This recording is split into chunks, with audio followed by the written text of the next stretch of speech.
Hey guys, this is the modern day Viking Jay Scriven bringing you Wrestle Geeks Impact Wrestling recap. Yeah, so I'm on my own today, unfortunately, due to technical issues that we've had. So I'm going to just jump straight into it and get through it as quick as I can. So we'll go straight into BTI, which is mostly a big hype for Rebellion, which has worked because I'm definitely hyped and I can't wait for the show. You have a little promo from Matt Cardona in there, and then you go into the match, which is Havoc versus Nevaeh. A very good match. I was a bit disappointed this was on BTI. I wanted it to be much higher up, maybe at Rebellion or whatever. I was expecting they've done so well with the storyline, but it turns out that Nevaeh is actually leaving Impact Wrestling, and this is her last match. So at least they put closure to that storyline. And then you go straight into Impact Wrestling, which is TJP versus Josh Alexander. Josh got the win here. What can I say about this match? It was absolutely incredible. You know, what do you expect from two incredible athletes? There was a Mamba splash to an ankle lock, which was so good. Yeah, I really enjoyed it. And then you have, next up, you have like a Let's Get Wild promo with Taylor Wilde coming back to Impact Wrestling. So that's something to look forward to. And then you go into Crazy Steve versus Carl Anderson. Carl Anderson picked up the win. Crazy Steve looks badass as always. Decay really needs to start getting some wins now. But yeah, overall it was a very good match.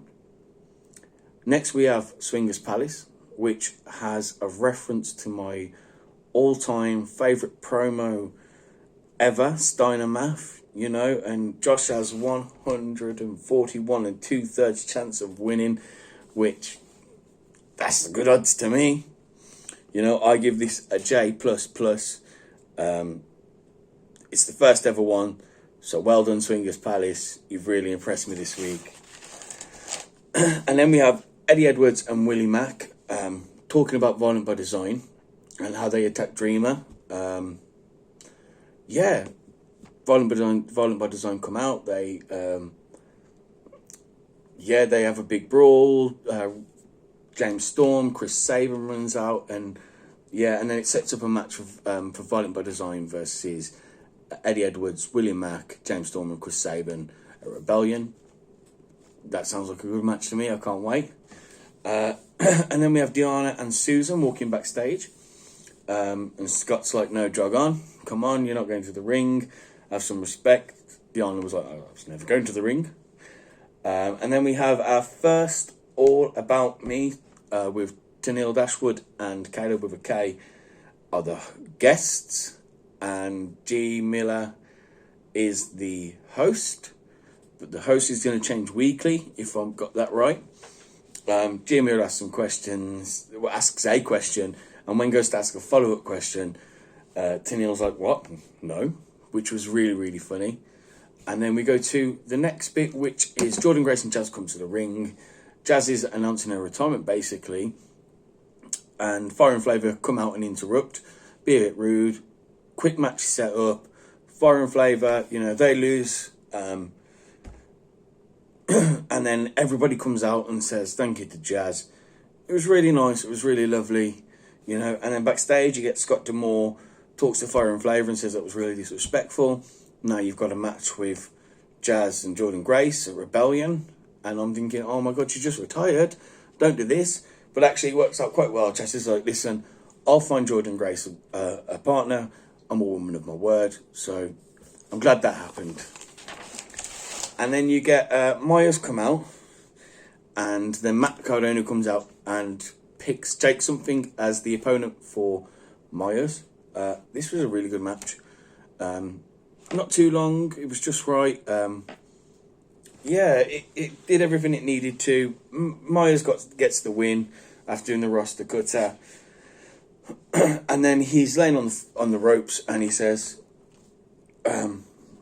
your opponent is Sami Callihan. Sami Callihan comes out, attacks Cardona from behind. This match, again, was absolutely amazing. So imagine, like, Sami Callihan can make anyone look good. Imagine if that person's already incredible, which Matt Cardona is. So that they had a really, really good match. Again, I look forward to seeing them have more matches down the road. I look forward to that. Sami gets the win. Yeah, and after he gets the win, he says, "Woo woo woo," took him out, which I really liked. It was a nice little comment. And then he calls Trey out, and he says, "Trey, you should thank me.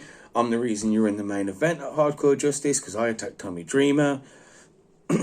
And basically, Trey says, "No, screw you. I'm not going to be a friend." And Sammy beats the crap out of Trey, which is basically setting up the match for at Rebellion, which is going to be Sammy versus Trey in a last man standing match.